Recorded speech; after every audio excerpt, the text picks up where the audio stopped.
Today we will be reading Genesis 46 through 47. So Israel set out with all that was his, and when he reached Beersheba, he offered sacrifices to the God of his father Isaac. And God spoke to Israel in a vision at night and said, "Jacob, Jacob." "Here I am," he replied. "I am God, the God of your father," he said. "Do not be afraid to go down to Egypt, for I will make you into a great nation there. I will go down to Egypt with you, and I will surely bring you back again. And Joseph's own hand will close your eyes." And Jacob left Beersheba, and Israel's sons took their father Jacob and their children and their wives in the carts that Pharaoh had sent to transport him. So Jacob and all his offspring went to Egypt, taking with them their livestock and the possessions they had acquired in Canaan. Jacob brought with him to Egypt his sons and grandsons and his daughters and granddaughters, all his offspring. These are the names of the sons of Israel, Jacob and his descendants, who went to Egypt. Reuben, the firstborn of Jacob. The sons of Reuben, Hanok, Palu, Hezron, and Carmi. The sons of Simeon, Jemuel, Jamin, Ohad, Jachin, Zohar, and Shaul, the son of a Canaanite woman. The sons of Levi, Gershon, Kohath, and Merari. The sons of Judah, Onan, Shelah, Perez, and Zerah. But and Onan had died in the land of Canaan. The sons of Perez, Hezron, and Hamuel. The sons of Issachar, Tola, Pua, Jashub, and Shimron. The sons of Zebulun, Sered, Elon, and Jaleel.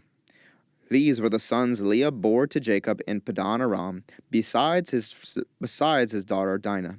These sons and daughters of his were 33 in all.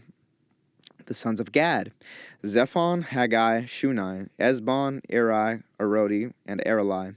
The sons of Asher, Imnah, Ishva, Ishvi, and Beriah. Their sister was Sarah. The sons of Beriah, Heber, and Malchiel. These were the children born to Jacob by Zilpah, whom Laban had given to his daughter Leah, 16 in all. The sons of Jacob's wife Rachel, Joseph and Benjamin. In Egypt, Manasseh and Ephraim were born to Joseph by Asenath, daughter of Potiphar, priest of On. The sons of Benjamin, Bela, Becher, Ashbel, Gera, Naaman, Ehi, Rosh, Mupim, Hupim, and Arad. These were the sons of Rachel who were born to Jacob, 14 in all. The son of Dan, Hushim. The sons of Naphtali, Jaziel, Guni, Jezer, and Shilem. These were the sons born to Jacob by Bilhah, whom Laban had given to his daughter Rachel, 7 in all. All those who went to Egypt with Jacob, those who were his direct descendants, not counting his sons' wives, numbered 66 persons, with the 2 sons who had been born to Joseph in Egypt. The members of Jacob's family, which went to Egypt, were 70 in all. Now Jacob sent Judah ahead of him to Joseph to get directions to Goshen. When they arrived in the region of Goshen, Joseph had his chariot made ready and went to Goshen to meet his father Israel. As soon as Joseph appeared before him, he threw his arms around his father and wept for a long time. Israel said to Joseph, "Now I am ready to die, since I have seen for myself that you are still alive." Then Joseph said to his brothers and to his father's household, "I will go up and speak to Pharaoh, and will say to him, 'My brothers and my father's household, who were living in the land of Canaan, have come to me. The men are shepherds, they tend livestock, and they have brought along their flocks and herds and everything they own. When Pharaoh calls you in and asks, 'What is your occupation?' you should answer, 'Your servants have tended livestock from our boyhood on, just as our fathers did.' Then you will be allowed to settle in the region of Goshen, for all shepherds are detestable to the Egyptians." Joseph went and told Pharaoh, "My father and brothers, with their flocks and herds and everything they own, have come from the land of Canaan and are now in Goshen." He chose 5 of his brothers and presented them before Pharaoh. Pharaoh asked the brothers, "What is your occupation?" "Your servants are shepherds," they replied to Pharaoh, "just as our fathers were." They also said to him, "We have come to live here for a while, because the famine is severe in Canaan, and your servants' flocks have no pasture. So now, please let your servants settle in Goshen."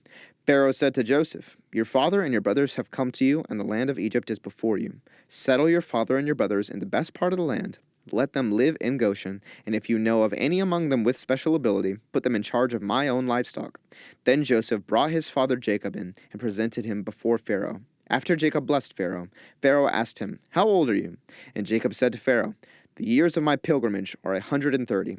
My years have been few and difficult, and they do not equal the years of the pilgrimage of my fathers. When Jacob blessed Pharaoh and went out from his presence, so Joseph settled. Then Jacob blessed Pharaoh and went out from his presence. So Joseph settled his father and his brothers in Egypt and gave them property in the best part of the land, the district of Ramses, as Pharaoh directed. Joseph also provided his father and his brothers and all his father's household with food according to the number of their children. There was no food, however, in the whole region because the famine was severe. Both Egypt and Canaan wasted away because of the famine. Joseph collected all the money that was to be found in Egypt and Canaan in payment for the grain they were buying, and he brought it to Pharaoh's place. When the money of the people of Egypt and Canaan was gone, all Egypt came to Joseph and said, "Give us food. Why should we die before your eyes? Our money is all gone." "Then bring your livestock," said Joseph. "I will sell you food in exchange for your livestock, since your money is gone."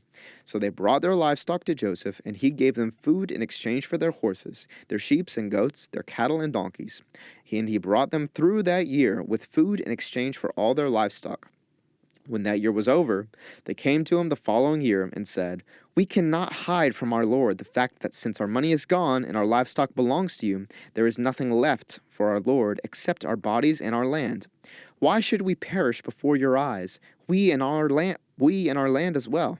Buy us and our land in exchange for food, and we with our land will be in bondage to Pharaoh. Give us seed so that we may live and not die, and that the land may not become desolate." So Joseph brought all the land in Egypt for Pharaoh. The Egyptians, one and all, sold their fields because the famine was too severe for them. The land became Pharaoh's, and Joseph reduced the people to servitude, from one end of Egypt to the other. However, he did not buy the land of the priests, because they received a regular allotment from Pharaoh and had food enough from the allotment Pharaoh gave them. That is why they did not sell their land. Joseph said to the people, Now that I have bought you and your land today for Pharaoh, here is seed for you, so you can plant the ground. But when the crop comes in, give a fifth of it to Pharaoh. The other 4/5 you may keep as seed for the fields and as food for yourselves and your households and your children." "You have saved our lives," they said. May we find favor in the eyes of our Lord. We will be in bondage to Pharaoh." So Joseph established it as a law concerning land in Egypt, still enforced today, that a fifth of the produce belongs to Pharaoh. It was only the land of the priests that did not become Pharaoh's. Now the Israelites settled in Egypt in the region of Goshen. They acquired property there and were fruitful and increased greatly in number. Jacob lived in Egypt 17 years, and the years of his life were 147. When the time drew near for Israel to die, he called for his son Joseph and said to him, "If I have found favor in your eyes, put your hand under my thigh and promise that you will show me kindness and faithfulness. Do not bury me in Egypt, but when I rest with my fathers, carry me out of Egypt and bury me where they are buried." "I will do as you say," he said. "Swear to me," he said. Then Joseph swore to him, and Israel worshipped as he leaned on the top of his staff.